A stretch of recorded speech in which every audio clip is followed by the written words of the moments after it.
Heat stroke सबब रिपोर्टूं आहिनि त सिंध जे शहर फुलजीअ में 4 माण्हू गर्मी लॻण सबब फौत थी विया आहिनि। हिते इहो पिणु यादि रहे त साल 2015 दौरान सिंध जे राजधानी शहर कराचीअ में घटि 2200 खां वधीक माण्हू गर्मी वॻे फौत थिया हुआ। हिन भेरे मौसमियात खाते पारां शदीद गर्मी थियण जूं अॻकथियूं थी रहियूं आहिनि। चयो पियो वञे त गुज़िरियल साल जी भेट में हलंदड़ साल सिंध जे राजधानी शहर कराची समेत पूरे मुल्क में शदीद गर्मी थींदी, जेका माण्हुनि खे पंहिंजे आवेड़ में आणे सघे थी। हिन वक़्तु सिंध जे राजधानी शहर कराची सां गॾु सॼे मुल्क जे केतिरनि ई शहरनि में गर्मी वधी रही आहे।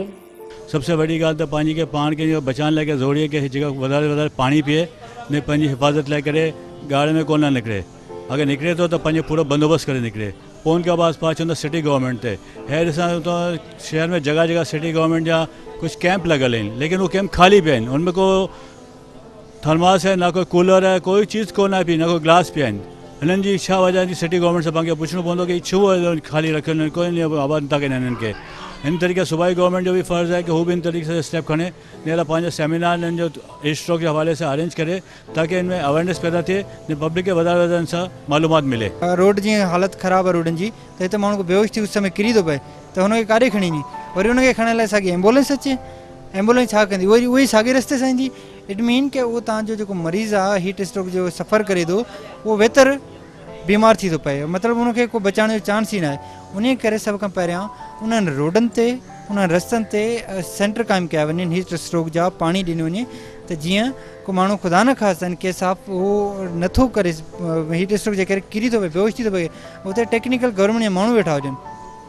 त हीअ हिन हमरा हीअ स्ट्रोक आहे, हीअ किरी पियो आहे। हाणे हुनखे घुरिजे त हुनखे हीट स्ट्रोक ते फर्स्ट एड ॾियनि, पाणी ॾियनि या जेको हुनखे तरबियत जीअं हीट स्ट्रोक खे कंट्रोल करण वारी ॾियनि, सभ खां पहिरियों उहो करे। उन करे सभ खां पहिरियों हिन कराची जी ज़िम्मेदारी KMC एडमिनिस्ट्रेशन या जेको मेयर कराची आहे हिन वक़्तु सफ़ा नाइल ई हुनजी आहे जो कराची में हुन पाण को बि हीट स्ट्रोक न आहे कयो। हुन दावा त कनि था पर असूली तौर हुन को कमु न आहे कयो। तो गर्मी से बचाव के लिए मेरे ख्याल से अभी हम एहतियाती तदाबीर इख्तियार करें, जैसा कि 2015 के अंदर हीट स्ट्रोक के अंदर एक हीट वेव चली और उसके अंदर 2000 से ज़ायद लोग जो है वो उनकी मौत हुई। तो आप कोशिश ये करें कि धूप के अंदर एक तो गैर ज़रूरी निकले ना, और दूसरा ये कि हिफाजती तदाबीर के अंदर आप एक बोतल पानी की लेकर चलें अपने साथ, और इसके साथ साथ दीगर जो है दरख्त लगाने के अंदर एक हमें चाहिए कि हर शहरी का ये फ़र्ज़ है मेरे ख़्याल से कि वो कम अज़ कम एक पौधा या एक दरख्त जो है वो कहीं ना कहीं पे उसका इजाफ़ा करे। तो इस तरह से हम मिलकर जो है कलेक्टिवली एफ़र्ट करेंगे तो इंशाल्लाह ताला इसके अंदर जो है वो बेहतरी है। हमारे यहाँ जो घर तामीर किए जाते हैं उसमें ना ही कोई वेंटिलेशन का कोई ज़रिया है, ना ही रोशनी आती है, ना ही हवा आ सकती है, जिसकी वजह से दूसरी जानिब फिर के इलेक्ट्रिक की जानिब से बदतरीन लोड शेडिंग जो है वो की जाती है और उसके कोई जो औकातकार नहीं है, जिसके से सबसे ज़्यादा जो मसला दरपेश होता है वो घर में मौजूद ख़वातीन और बच्चों को पेश आता है। जबकि अगर हीट वेव हो, माहिरीन यही कहते हैं कि उसके नतीजे में जो है अगर किसी को गर्मी लगे तो उसको जो है उसके जिस्म को ठंडा करना चाहिए, उसको जो है बर्फ़ अगर घर पे मौजूद हो उसके जो बॉडी के जो पार्ट्स हैं अंडर आर्म जो यहाँ रखनी चाहिए, उसके सर पे जो है ठंडे पानी की जो है पट्टियाँ रखनी चाहिए। इस तरह जो घर में ख़वातीन हैं उनको भी यही अमल करना चाहिए, क्योंकि लोगों को इल्म नहीं होता, बिजली नहीं होती और वो घर में पड़े पड़े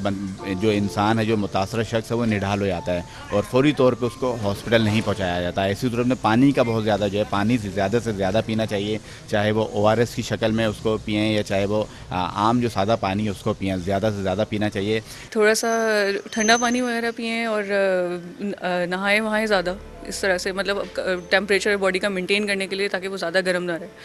और इसके अलावा इमरजेंसी सेंटर्स में जो है वो फ़ौरन रुजू करें, क्योंकि इसमें नॉर्मली ये कंडीशन होती है कि डिहाइड्रेशन हो जाती है हीट स्ट्रोक के अंदर। तो उस कंडीशन को अवॉइड करने के लिए इमरजेंसी सेंटर्स बने हुए हैं हमारे, अच्छा खासे यहाँ पे बने। तो उसको और गवर्नमेंट लेवल पे इसको ये है कि इसको थोड़ा फ़रोग़ देने की ज़रूरत है, क्योंकि अवेयरनेस देने की ज़रूरत है कि ये ना करें वो ना करें। और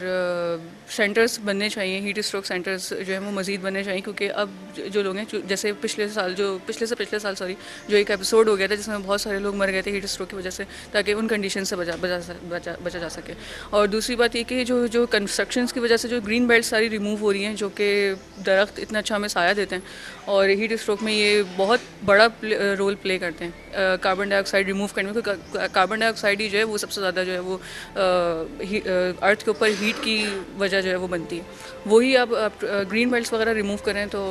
असांखे ज़्यादा खां ज़्यादा माना पाणी पीअण जी ज़रूरत आहे ऐं असां जॾहिं बि धूप में ॿाहिरि निकिरूं गर्मी में सख़्तु गर्मी में त पंहिंजो मथो ढके करे असां निकिरूं ऐं ख़ुदा न ख़ास्ता किथे बि कोई इन तरह जो को इंसिडेंट ॾिसूं पिया त असांखे उन पेशेंट्स खे या उहो जेको विक्टम आहे उनखे असां थोरो रेस्क्यू कयूं इन अंदाज़ में कि उन जा पेर ऐं मथो जेको आहे सो असां उन पाणी थधे पाणी सां उनखे असां थोरो वॉश कयूं ऐं पाणी उन खां ज़्यादा पियारियूं त हिन सीज़न में लेमन जो ज़्यादा इस्तेमालु कयो वञे ऐं थोरो उन सां गॾु नमक जो इस्तेमालु कयो वञे त इहो इंतिहाई मुफ़ीद आहे। ख़ासि करे जेको असांजो जेको सिंध रीजन आहे हिन में काफ़ी गर्मी पवे थी त उन में इन तरह जी रेमेडीज़ असांखे इस्तेमालु करणियूं घुरिजनि। ख़ासि करे अप्रैल खां वठी अक्टूबर जे मंथ ताईं असांजे हिन रीजन में ॾाढी गर्मी सख़्तु गर्मी रहे थी त उन हवाले सां असांखे इहे प्रिकॉशन्स तमामु माण्हुनि खे वठणु ज़रूरी घुरिजनि।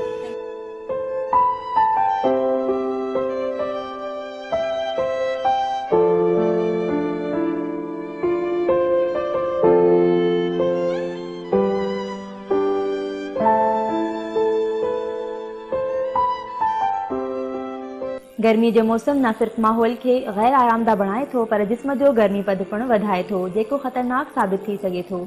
जेके माण्हू घर खां ॿाहिरि वधीक वक़्तु गुज़ारीनि था या जेके उस में लाॻापो कमु कनि था खेनि हीट स्ट्रोक जो ख़दशो बि वधीक हूंदो आहे। हीट स्ट्रोक मुतलिक़ कराची जे शहरियनि मौसमियाती माहिरनि WWF सां सलाह ॾियल माण्हुनि ऐं ॿियनि जो चवणु आहे त हिकु तरफ़ मौसमियाती तब्दीलियुनि जो असरु पूरी दुनिया ते थी रहियो आहे, ॿिए तरफ़ शदीद गर्मी ऐं बिजली जी लोड शेडिंग माण्हुनि लाइ मौत जो सबबु बणजण तरफ़ वधी रही आहे। हाणे ॾिसो न हीट स्ट्रोक जेको 2015 में कराची जे शहर में काफ़ी माण्हू जेके आहिनि से उनजी डेथ थी वई, उन जा कुझु सबब हुआ। सबब इहो आहे त कराचीअ में हीट जे जेको टेम्परेचर वधी वञण सां माहिरनि जो चवणु आहे त कराची जी जेका आबादी आहे उहा 2 करोड़नि खां वधीक आहे। तंहिं करे जेकॾहिं हीट कराची में मिसाल 42 सेंटीग्रेड ते आहे त उहा ऑटोमेटिकली 1.5 या 2 सेंटीग्रेड वधी वेंदी। हाणे सम्झो त इहा हिकिड़ी हीट त माना मथां वधी, पर माण्हुनि जे हुअण जे करे न रुॻो माण्हू पर उन खां सवाइ जेकी हिते ट्रांसपोर्ट हले थी उन मां तेल गैस जूं फैक्ट्रीज़ आहिनि इहे सभु, त उहो उन में इज़ाफ़ो थी थो वञे। ऐं ॿियो इहो आहे त पाणी जेको आहे सो माण्हू घटि था इस्तेमालु उन्हनि ॾींहंनि में उन्हनि कयो ऐं वरी रमज़ान शरीफ़ बि हो, कोई केतिरा जेके आहिनि उन में रोज़ायत जेके माण्हू हुआ उन्हनि जी डेथ थी वई। वरी उन्हनि खे जॾहिं इस्पतालुनि में मुंतक़िल कयो वियो त इस्पतालुनि में जेको आहे सो पाणीअ खे उनखे जेका प्रॉपर उनजी ट्रीटमेंट थियणु खपे हा उहा न थी, उन में जेकॾहिं डिले थी वई ऐं रश थी वई इस्पतालुनि में त उहे बि काज़ हुआ। पर मेजर काज़ इहो चइजे त इन्वायरमेंटल सॼी दुनिया में जेके आई आहे तब्दीली, माहौलियाती तब्दीलीअ खां पोइ जेका हीट वधी आहे त उहो उनजो मेन काज़ त उहो ई आहे न। पर एहतियाती तदबीरूं गवर्नमेंट खे बि खणणु घुरिजनि, आम माण्हुनि खे बि उनजो जेको आहे सो वठणु खपे। पर इहो ज़रूरु हिकिड़ो वॾो मसइलो आहे त कराची जहिड़ो शहर तमामु वॾो शहर आहे जिते 2.25 करोड़ माण्हू रहनि, दुनिया जे वॾनि शहरनि मां 3 वॾनि शहरनि मां कराची जो शुमारु थिए थो। अॻे जेके घर ठहंदा हुआ उहे उतां जे माहौल जे मुताबिक़ थींदा हुआ, पर हाणे उते बि अर्बनाइज़ेशन अची वई आहे ऐं घर जेके आहिनि उहे कंक्रीट वारा ठहनि था। अॻे इंडिजीनियस तरीक़े सां अॻे उहे मज़दूर वीचारा जेके हूंदा उहे बि अलाह खे प्यारा थी विया त हू तजवीज़ ॾींदा साईं घर कहिड़े तरीक़े सां ठहणु घुरिजे। कचा घर हूंदा हुआ त ऊन्हारे में उहे उन्हनि में जेको आहे सो माहौलियाती हूंदो हुयो, थधा हूंदा ऐं सियारे में वरी उहे गरम हूंदा हुआ। पर नेचर ॾांहुं वापसि मिलणो पवंदो। असांखे जेके असांजा बाशऊर फ़र्द आहिनि, NGOs आहिनि, गवर्नमेंट आहिनि, उन्हनि सभिनी खे गॾिजी छो त हीअ सिर्फ़ु कंहिं हिकिड़े फ़र्द या हिकिड़ी गवर्नमेंट जो कमु न आहे पर सॼे मुआशिरे जो गॾियल कमु आहे त हू उन्हनि वापसि इंडिजीनियस पंहिंजे जेके आहिनि तरीक़ाकार आहिनि वधि में वधि वण पोखिजनि, वधि में वधि माहौल। इंडिविजुअली त इहो आहे त पंहिंजो सर ढकिजे, मथे ढकिजे, टोपी पाइजे। जेकॾहिं तव्हांखे ॿाहिरि निकिरणो आहे सख़्तु उस आहे त टोपी पाए निकिरो, पाण सां गॾु पाणीअ जी बोतल रखो, माण्हू पाणीअ जो मिक़दारु घणो हुजे, उन में लूणु मिलायो, उन में जेको आहे सो लीमो मिलाए पियो। इहे जेके आहिनि बुनियादी जेके आहिनि से तरीक़ा आहिनि जंहिंजे करे माण्हू बची सघिजे थो। बचाव मुमकिन आहे पर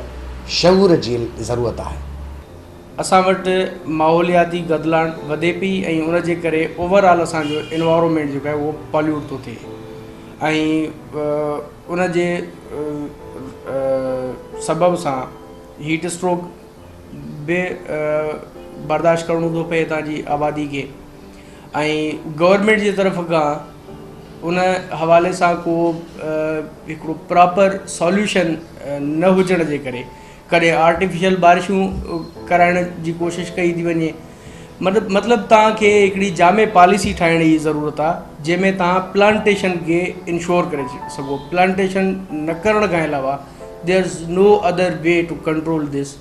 एनवायरमेंटल डिग्रेडेशन। हिकिड़ो वॾे में वॾो अमल इहो आहे त गवर्नमेंट खे जेको आहे सो मतिलबु हीट स्ट्रोक जे लाइ गवर्नमेंट खे ख़ासि तौर ते इंतज़ाम इहो करणु घुरिजे त शेल्टर प्रोवाइड करणु घुरिजनि जीअं तव्हां जीअं पाण गॾु डिस्कस कयो त बस स्टॉप जो जेको शेल्टर आहे उन ते माण्हू वीचारा बीह इंतज़ारु करे सघनि था बस जो केॾांहुं वञण जे लाइ शेल्टर प्रोवाइड करणु घुरिजे ऐं जॻह जॻह ते पाणी जूं सभीलूं लॻणु घुरिजनि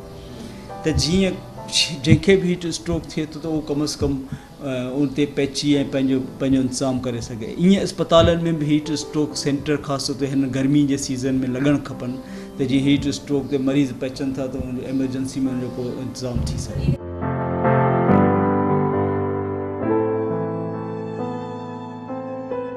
संदन वधीक चवणु आहे त हिन वक़्तु घुर्ज इन ॻाल्हि जी आहे त माहिरनि जे ॾसियल हिदायतुनि ते अमल कयो वञे त जीअं हीट स्ट्रोक खां बचिजी सघिजे।